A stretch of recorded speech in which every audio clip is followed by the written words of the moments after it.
କେମିତି ଅଛ ପିଲାମାନେ? ଆଶା କରୁଛି ସମସ୍ତେ ଖୁସିରେ ଆଉ ସୁସ୍ଥ ଥିବ, ନୁହେଁ କି? ଆଚ୍ଛା, ଆଜି ଆମେ ଏକ ବହୁତ ରୋମାଞ୍ଚକର ଯାତ୍ରାରେ ଯିବା ନା ନାହିଁ? ହଁ, ଠିକ୍। ଆଚ୍ଛା, ପ୍ରଥମେ ଗୋଟେ କାମ କରିବା। ନିଜର ଆଖି ଦୁଇଟିକୁ ବନ୍ଦ କରିଦିଅ ଆଉ 5 ସେକେଣ୍ଡ ପାଇଁ ଭାବ, ଯଦି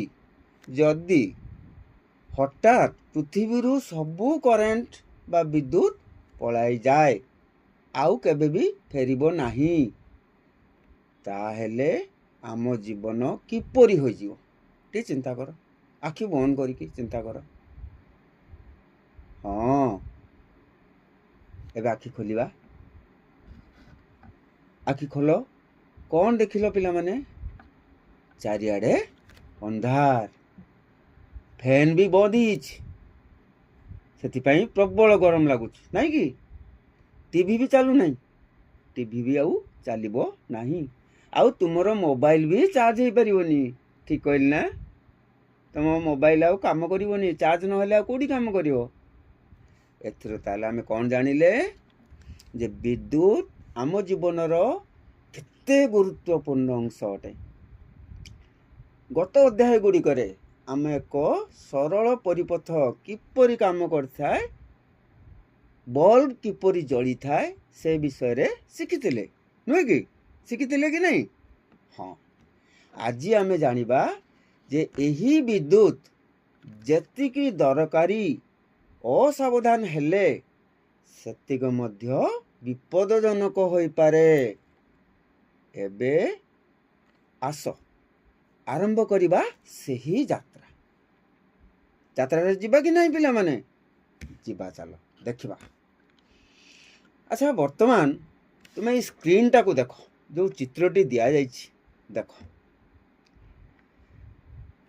ଏଥିରେ ଦେଖୁଛ, ଘରେ ଟିଭି କିମ୍ବା ଫ୍ରିଜ ପଛରେ এইরকম ମୋଟା ମୋଟା ତାର ଦେଖାଯାଉଥିବ ନା ନାହିଁ?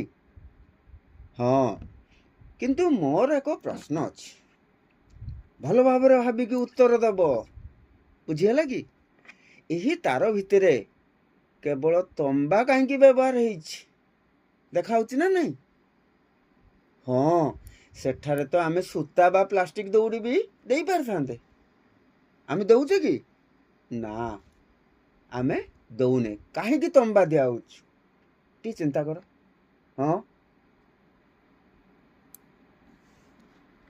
ହଁ, ଠିକ୍ କଥା। କାରଣ ତମ୍ବା ହେଉଛି ବିଦ୍ୟୁତର ଏକ ଉତ୍ତମ ପରିବାହୀ। ଏହା ଭିତର ଦେଇ ବିଦ୍ୟୁତ୍ ସ୍ରୋତ ଖୁବ୍ ସହଜରେ ଯାଇଥାଏ ବା ପ୍ରବାହିତ ହୋଇଥାଏ। ତେଣୁ ତୁମ ବହିର ଅଧିକ ଜାଣିବା ବିଭାଗରେ ଲେଖା ଅଛି ଯେ ରୂପା, ସୁନା ଏସବୁ ମଧ୍ୟ ବହୁତ ଭଲ ପରିବାହୀ। କିନ୍ତୁ କୁହ ଦେଖି, ଆମେ ସୁନାର ତାର କାହିଁକି ବ୍ୟବହାର କରିନାହୁଁ? କୁହ, ଟିକେ ଚିନ୍ତା କର। ହଁ, ଠିକ୍ କହିଛ। କାରଣ ସୁନା ବହୁତ ଦାମ, ନୁହେଁ କି? ଯଦି ରାସ୍ତାରେ ଖୁଣ୍ଟରେ ସୁନାରେ ତିଆରି ତାର ଲାଗିବ, ତେବେ ତାକୁ ଲୋକମାନେ ନିହାତି ଚୋରି କରିନେବେ, ନୁହେଁ କି? ନା କ'ଣ? ତେଣୁ ତମ୍ବା ଆମ ପାଇଁ ସବୁଠାରୁ ଠିକ୍ ହେବ। ଆଚ୍ଛା ପିଲାମାନେ, ଆଉ ଗୋଟେ ପ୍ରଶ୍ନ। ଭିତରେ ତ ତମ୍ବା ତାର ରହିଲା, କିନ୍ତୁ ତା ଉପରେ ଏହି ଯେଉଁ ନାଲି ବା କଳା ରଙ୍ଗର ପ୍ଲାଷ୍ଟିକର ଗୋଟେ ଆବରଣ ରହିଛି, ଯାହାକୁ ଆମେ କଭର ବୋଲିକି କହୁଛୁ, କାହିଁକି ରହିଛି? ଆଉ ତାକୁ ଯଦି ଆମେ କାଢ଼ିଦେବା, ତେବେ କ'ଣ ଅସୁବିଧା ହେବ? କ'ଣ ହେବ ସେଥିରୁ? ଟିକେ ଚିନ୍ତା କର। ହଁ, ବିଲକୁଲ ଠିକ୍ ଭାବିଛ। ପ୍ଲାଷ୍ଟିକ ଓ ରବର ହେଉଛି ବିଦ୍ୟୁତ ରୋଧୀ ବା ଅପରିବାହୀ ମଧ୍ୟ ଆମେ କହିଥାଉ। ଏହା ଭିତର ଦେଇ କରେଣ୍ଟ ଯାଇପାରେ ନାହିଁ। ତେଣୁ ଭିତରେ କରେଣ୍ଟ ଯାଉଥିଲେ ବି ବାହାରୁ ଯଦି ଆମେ ତାରକୁ ଧରିବା, ଆମକୁ କରେଣ୍ଟ ଲାଗିବ ନାହିଁ। ଏହି ପ୍ଲାଷ୍ଟିକ ଆବରଣ ଆମର ସୁରକ୍ଷା କବଚ ପରି କାମ କରିଥାଏ। ବୁଝିଲେ କି ପିଲାମାନେ? ବୁଝିଲ ନା ନାହିଁ? ହଁ। ଆଚ୍ଛା ପିଲାମାନେ, ଗୋଟେ ଚିତ୍ରଟିଏ ମୁଁ ଦେଖାଉଛି, ଦେଖନ୍ତି। ଏ ଚିତ୍ରରେ ପିଲାଟିଏ, ତା ନାଁ କ'ଣ? ରାଜୁ। କ'ଣ ସେ କରୁଛି ଚିତ୍ରରେ?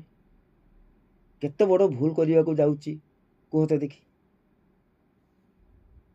ହଁ, ସେ ଅଧା ହାତରେ ସୁଇଚ୍ ଛୁଇଁବାକୁ ଯାଉଛି। କିନ୍ତୁ ତୁମେ ଜାଣିଛ କି ଏମିତି କଲେ କ'ଣ ଅସୁବିଧା ହେବ?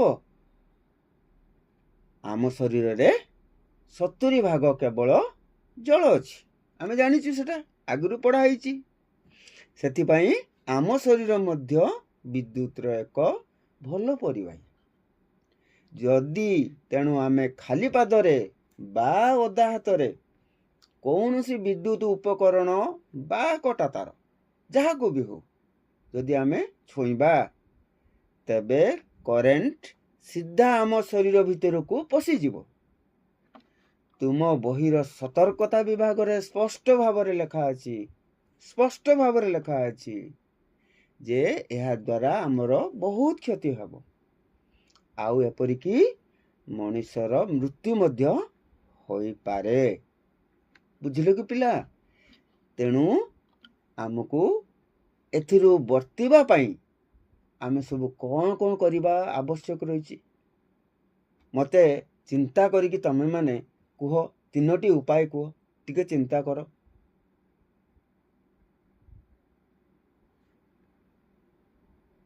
ହଁ, ତମମାନେ ସବୁ ଯାହା ଲେଖିଛ, ଏବେ ମୁଁ କହୁଛି ଉତ୍ତର ଗୁଡ଼ିକ, ତା ସହିତ ମିଳାଇ ନିଅ ତୁମ ଉତ୍ତର ଗୁଡ଼ିକ। ପ୍ରଥମରେ ଆମେ କ'ଣ ଉପାୟ କରିବା? କେବେ ବି ମନେ ରଖିଥାଅ, କେବେ ବି ଅଧା ହାତରେ ସୁଇଚ୍ ବା ପ୍ଲଗ ଛୁଇଁବା ନାହିଁ। ଇଲେକ୍ଟ୍ରିକ୍ କାମ କଲାବେଳେ ପାଦରେ ସବୁବେଳେ, ମନେ ରଖିଥାଅ, ସବୁବେଳେ ଶୁଖିଲା ରବର କିମ୍ବା ପ୍ଲାଷ୍ଟିକ ଚପଲ ପିନ୍ଧିବା। କାରଣ କ'ଣ? ନା ରବର ହେଉଛି ବିଦ୍ୟୁତ ରୋଧୀ। ତୃତୀୟରେ ଉପାୟ କ'ଣ? କଟା ବା ଛିଣ୍ଡା ତାରକୁ କେବେ ବି, ମନେ ରଖିଥାଅ, କେବେ ବି ଖାଲି ହାତରେ ଛୁଇଁବା ନାହିଁ। 3ଟି ଉପାୟ ଏଥର ଜାଣିଲ? ସମସ୍ତେ ଏବେ ବୁଝିପାରିଲ? ବୁଝିଲ ତ?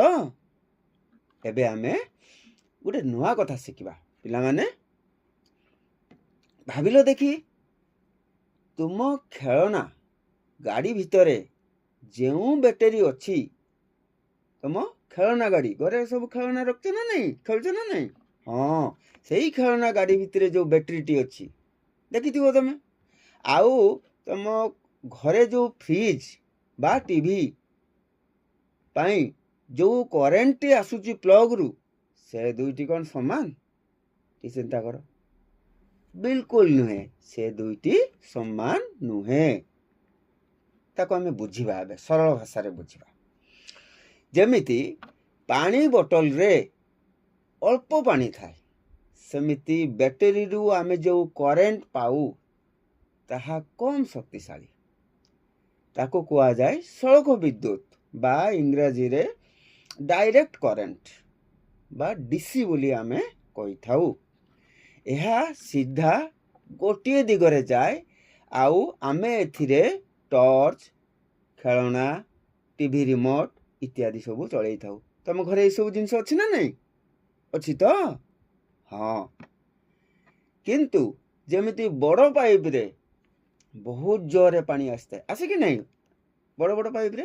ହଁ, ସେମିତି ବାହାର ଟ୍ରାନ୍ସଫର୍ମର କିମ୍ବା ପାୱାର ଷ୍ଟେସନ, ତମ ଘର ପାଖରେ ଟ୍ରାନ୍ସଫର୍ମର ସବୁ ବସିଥିବ, ଦେଖିଥିବ ରାସ୍ତାରେ ଗଲାବେଳେ। ବଡ଼ ବଡ଼ ଜାଗାରେ ପାୱାର ଷ୍ଟେସନ ସବୁ ରହୁଛୁ।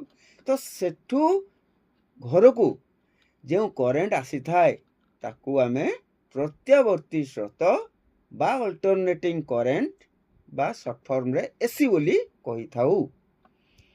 ବଡ଼ ଯନ୍ତ୍ର ଯେମିତିକା ଫ୍ରିଜ, ମୋଟର, ୱାସିଂ ମେସିନ, ଏସବୁ ତମ ଘରେ ଅଛି ନା ନାହିଁ? ଅଛି ନା ନାହିଁ? ଅଛି ତ? ହଁ। ତ ଏହିସବୁ ବଡ଼ ବଡ଼ ଯନ୍ତ୍ର ଗୁଡ଼ିକୁ ଚଲାଇବା ପାଇଁ ଏହି ଅଲ୍ଟରନେଟିଂ କରେଣ୍ଟ ବା ପ୍ରତ୍ୟାବର୍ତ୍ତୀ ସ୍ରୋତର କରେଣ୍ଟ ଦରକାର ହୋଇଥାଏ। ଆଉ ଏହା ହେଉଛି ସବୁଠାରୁ ବିପଦଜନକ। ମନେ ରଖିଥାଅ, ଏଟା ହେଉଛି ସବୁଠାରୁ ବିପଦଜନକ। ତେଣୁ ପ୍ଲଗ୍ ଭିତରେ କେବେ ବି ଆଙ୍ଗୁଠି କିମ୍ବା ପେନସିଲ ପୁରାଇବ ନାହିଁ। ମନେ ରଖ, ଆଉ ଥରେ କହୁଛି ପିଲାମାନେ, ପ୍ଲଗ୍ ଭିତରେ କେବେ ବି ଆଙ୍ଗୁଠି କିମ୍ବା ପେନସିଲ ପୁରାଇବ ନାହିଁ। ବୁଝିପାରିଲ ପିଲାମାନେ? ପିଲାମାନେ, ଆମେ ତ ଜାଣିଲେ ଏବେ ବ୍ୟାଟେରୀ ବା ସେଲ୍ ଆମକୁ ବିପଦମୁକ୍ତ DC କରେଣ୍ଟ ବା ଡାଇରେକ୍ଟ କରେଣ୍ଟ ଦେଇଥାଏ। କିନ୍ତୁ ମୋତେ ଗୋଟିଏ କଥା କୁହ,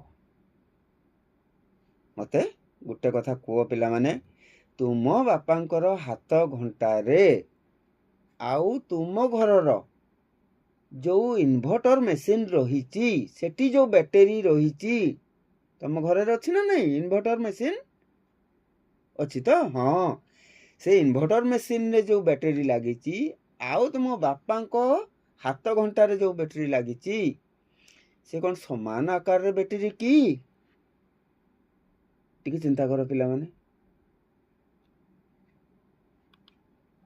ବିଲକୁଲ ନୁହେଁ। ଯେତିକି ଆମେ ଭୋକ ଅନୁସାରେ ଆମେ ଖାଦ୍ୟ ଖାଇଥାଉ, ସେମିତି ଉପକରଣର ଆକାର ଓ ଦରକାର ଅନୁଯାୟୀ ବ୍ୟାଟେରୀ ମଧ୍ୟ ଅଲଗା ଅଲଗା ହୋଇଥାଏ। ହାତ ଘଣ୍ଟା କିମ୍ବା ଛୋଟ ଖେଳଣାରେ ଲାଗୁଥିବା ମୁଦ୍ରା ଆକାରର ଛୋଟ ବ୍ୟାଟେରୀକୁ ଆମେ ବଟନ୍ ସେଲ୍, କ'ଣ ସେଟା ଆମେ କହୁ? ବଟନ୍ ସେଲ୍ ବୋଲି କହିଥାଉ। ଆଉ ତୁମ ମୋବାଇଲ ଫୋନରେ ଯେଉଁ ବ୍ୟାଟେରୀ ଅଛି ତାହା ହେଉଛି ରିଚାର୍ଜେବଲ ବ୍ୟାଟେରୀ। ତମ ସବୁ ମୋବାଇଲ ଫୋନରେ ଅଛି ନା ନାହିଁ ବ୍ୟାଟେରୀ? ଅଛି ତ?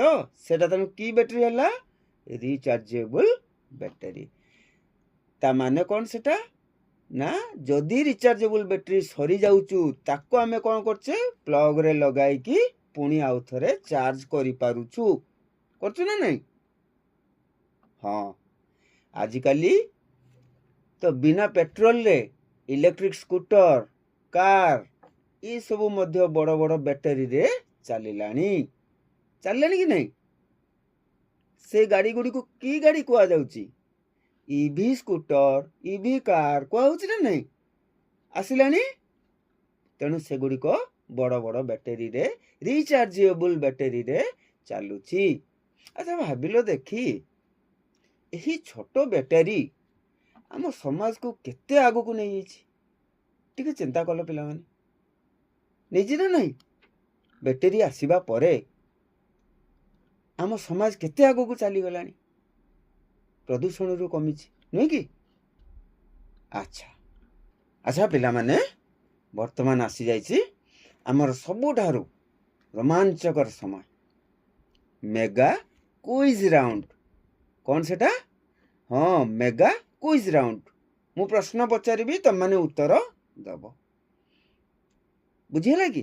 ଆମେ ତେଣୁ ଆଜି ଯାହା ସବୁ ପଢ଼ିଛେ ସେହି ସଂକ୍ଷିପ୍ତ ସାରାଂଶରୁ ମୁଁ ତୁମକୁ 11 ଗୋଟି ଛୋଟ ଛୋଟ ପ୍ରଶ୍ନ ପଚାରିବି।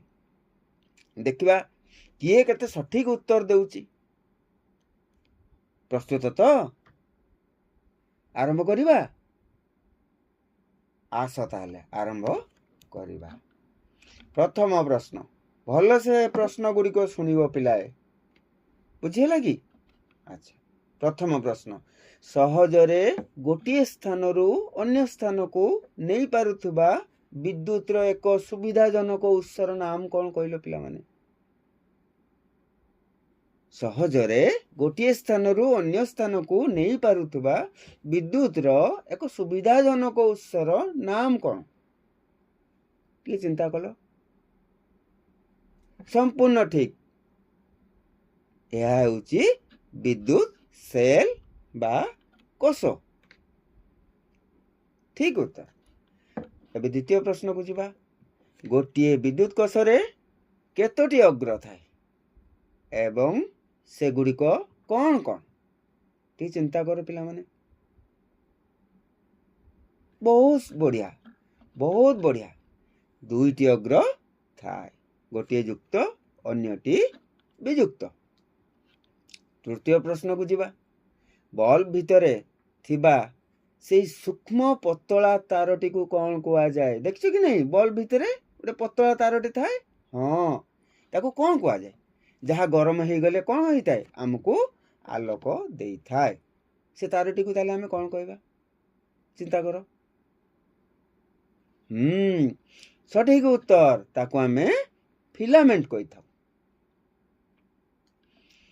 ଏବେ ଚତୁର୍ଥ ପ୍ରଶ୍ନକୁ ଯିବା। ଗୋଟିଏ ଏଲଇଡିରେ ଦୁଇଟି ତାର ଥାଏ। ତା ଭିତରୁ ଲମ୍ବା ତାରଟି କେଉଁ ଅଗ୍ରକୁ ସୂଚାଇଥାଏ? ଟିକେ ଚିନ୍ତା କର। ହଁ, ଠିକ କଥା, ବହୁତ ବଢିଆ। ଲମ୍ବା ତାରଟି ସବୁବେଳେ ଯୁକ୍ତ ଅଗ୍ର ସହ ସଂଯୁକ୍ତ ହୋଇଥାଏ, ଯୁକ୍ତ ଅଗ୍ରକୁ ସୂଚାଇଥାଏ। ଏବେ ପଞ୍ଚମ ପ୍ରଶ୍ନକୁ ଯିବା। ଟିକେ ଭାବି କହିବ। ଏଲଇଡି ମାଧ୍ୟମରେ ବିଦ୍ୟୁତ ସ୍ରୋତ କେଉଁ ଦିଗରେ ପ୍ରବାହିତ ହୋଇଥାଏ? ଟିକେ ଭାବିବ ପିଲାମାନେ। ହଁ, ଠିକ କଥା, ଏକଦମ ଠିକ। କେବଳ ଗୋଟିଏ ଦିଗରେ ପ୍ରବାହିତ ହୋଇଥାଏ। ଷଷ୍ଠ ପ୍ରଶ୍ନକୁ ଯିବା। ଏବେ କୁହ ଦେଖି ପିଲାମାନେ, ଗୋଟିଏ ଏଲଇଡି ବଲ୍ବ କେତେବେଳେ ଜଳିବ? ଗୋଟିଏ ଏଲଇଡି ବଲ୍ବ କେତେବେଳେ ଜଳିବ? ବ୍ୟାଟେରୀ ସହ ତାକୁ କିପରି ଯୋଡ଼ିବା?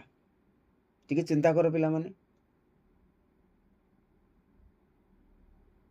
ବାଃ, ଅତି ସୁନ୍ଦର, ତୁମର ତାହେଲେ ସବୁ ମନେ ଅଛି। ଆଉ ଏଲଇଡିର ଯୁକ୍ତ ଅଗ୍ର ଲମ୍ବା ତାର ବ୍ୟାଟେରୀର ଯୁକ୍ତ ଅଗ୍ର ସହିତ ଏବଂ ଛୋଟ ତାର ବିଯୁକ୍ତ ଅଗ୍ର ବ୍ୟାଟେରୀର ବିଯୁକ୍ତ ଅଗ୍ର ସହ ଯୋଡ଼ିଲେ ହିଁ ବଲ୍ବଟି ଜଳିବ।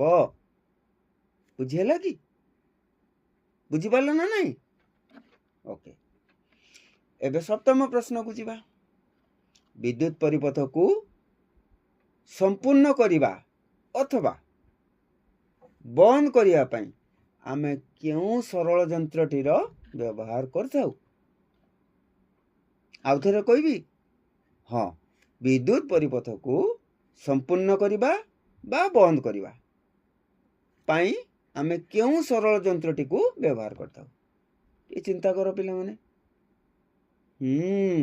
ବାଃ, ସୁନ୍ଦର ଜବାବ ଦେଇଛନ୍ତି ପିଲାମାନେ। ସଠିକ ଜବାବ ତାହା ହେଉଛି ସୁଇଚ। ତାପରେ ଆମେ ଅଷ୍ଟମ ପ୍ରଶ୍ନକୁ ଯିବା। ଏକ ମୁଦିତ ପରିପଥ କ୍ଲୋଜ୍ଡ ସାର୍କିଟ ଯେଟା ଆମେ କହିଥାଉ, ସେଥିରେ ବିଦ୍ୟୁତ ସ୍ରୋତ ବ୍ୟାଟେରୀରେ କେଉଁ ଅଗ୍ରରୁ ବାହାରି କେଉଁ ଅଗ୍ରକୁ ଯାଇଥାଏ? ଏକ ମୁଦିତ ପରିପଥରେ ବିଦ୍ୟୁତ ସ୍ରୋତ ବ୍ୟାଟେରୀର କେଉଁ ଅଗ୍ରରୁ ବାହାରିକି କେଉଁ ଅଗ୍ରକୁ ଯାଇଥାଏ? ଟିକେ ଚିନ୍ତା କର ପିଲାମାନେ। ବାଃ, ଅତି ସୁନ୍ଦର। ଏହା ସବୁବେଳେ ଯୁକ୍ତ ଅଗ୍ରରୁ ବିଯୁକ୍ତ ଅଗ୍ର ଆଡ଼କୁ ପ୍ରବାହିତ ହୋଇଥାଏ, ନୁହେଁ କି? ଆଚ୍ଛା ପିଲାମାନେ, ଏବେ ଆମେ ନବମ ପ୍ରଶ୍ନକୁ ଯିବା। ବୈଦ୍ୟୁତିକ ସଂକେତ ବା ସିମ୍ବଲ୍ସ ଯାହାକୁ ଆମେ କହୁ, ତାକୁ ବ୍ୟବହାର କରି ବିଦ୍ୟୁତ ପରିପଥର ଚିତ୍ର ଆଙ୍କିବାକୁ କ'ଣ କୁହାଯାଏ? ଯେଉଁ ବିଦ୍ୟୁତ ପରିପଥର ଆମେ ଚିତ୍ର ଆଙ୍କିଥାଉ ତାକୁ ଆମେ କ'ଣ କହିଥାଉ? ଟିକେ ଚିନ୍ତା କଲେ ପିଲାମାନେ। ହଁ, ଠିକ ଉତ୍ତର, ସାର୍କିଟ ଡାଏଗ୍ରାମ। ତାକୁ ପରିପଥ ଚିତ୍ର ମଧ୍ୟ କହିଥାଉ। ଏବେ ଆମେ ଦଶମ ପ୍ରଶ୍ନକୁ ଯିବା। ଯେଉଁ ପଦାର୍ଥ ମଧ୍ୟ ଦେଇ ବିଦ୍ୟୁତ ସ୍ରୋତ ଖୁବ୍ ସହଜରେ ଯାଇପାରେ ତାକୁ ଆମେ କ'ଣ କହୁ? ଯେଉଁ ପଦାର୍ଥ ଦେଇ ବିଦ୍ୟୁତ ସ୍ରୋତ ଖୁବ୍ ସହଜରେ ଯାଇପାରେ ତାକୁ ଆମେ କ'ଣ କହିଥାଉ? ଚିନ୍ତା କଲେ ପିଲାମାନେ। ଠିକ କହିଲ ପିଲାମାନେ, ତାକୁ ବିଦ୍ୟୁତର ସୁପରିବାହୀ ବା ପରିବାହୀ କୁହାଯାଏ। ଏବେ ସବା ଶେଷ ପ୍ରଶ୍ନ, ପ୍ରଶ୍ନ ନମ୍ବର 11। ଆମେ ଯେଉଁ ପଦାର୍ଥ ମଧ୍ୟ ଦେଇ ବିଦ୍ୟୁତ ସ୍ରୋତ ଆଦୌ ଯାଇପାରେ ନାହିଁ ତାକୁ ଆମେ କ'ଣ କହିବା ପିଲାମାନେ କହିଲ? ଯେଉଁଥିରେ ଟୋଟାଲି ବିଦ୍ୟୁତ ସ୍ରୋତ ଆଉ ଯାଇପାରେ ନାହିଁ ତାକୁ ଆମେ କ'ଣ କହୁ? ହଁ ଠିକ୍, ଚମତ୍କାର ଉତ୍ତର। ତାକୁ ଆମେ ବିଦ୍ୟୁତର କୁପରିବାହୀ ବା ବିଦ୍ୟୁତରୋଧୀ ବସ୍ତୁ ବୋଲି କହିଥାଉ। ଅତି ସୁନ୍ଦର। ଆରେ ବାଃ ପିଲାମାନେ, ତୁମେ ତ ଆଜି ସବୁ ପ୍ରଶ୍ନର ସଠିକ୍ ଉତ୍ତର ଦେଇଦେଲ। ମୁଁ ଆଜି ବହୁତ ଖୁସି। ମୋ ପିଲାମାନେ ଆଜି ସବୁ ପ୍ରଶ୍ନର ଉତ୍ତର ସଠିକ୍ ଭାବରେ ଦେଇଛନ୍ତି। ଅତି ସୁନ୍ଦର, ଅତି ଚମତ୍କାର। ମୋତେ ଲାଗୁଛି ଆଜିର ପାଠ ତୁମମାନଙ୍କୁ ପୁରା ମନେ ରହିଯାଇଛି। ମନେ ରଖିବ ପିଲାମାନେ, ବିଦ୍ୟୁତ ଆମର ବହୁତ ବଡ଼ ସାହାଯ୍ୟକାରୀ। କିନ୍ତୁ ଆମକୁ ସବୁବେଳେ ସୁରକ୍ଷା ନିୟମ ମାନି ଚଳିବାକୁ ପଡ଼ିବ। ଆଗାମୀ ଭିଡ଼ିଓରେ ଆମେ ତୁମ ବହିର ଆଉ କିଛି ମଜାଦାର ଇଲେକ୍ଟ୍ରିକାଲ ପଜଲ୍ ଆଉ ଚିତ୍ର ବିଷୟରେ ଆଲୋଚନା କରିବା। ସେଥି ପର୍ଯ୍ୟନ୍ତ ତୁମେ ତୁମର ଯତ୍ନ ନିଅ, ସୁସ୍ଥ ରୁହ, ଖୁସିରେ ରୁହ, ପାଠ ବି ପଢ଼। ରହୁଛି ପିଲାଏ, ବହୁତ ବହୁତ ଧନ୍ୟବାଦ। ଖୁସିରେ ଶିଖିବା ସମସ୍ତଙ୍କର ଅଧିକାର। ନମସ୍କାର।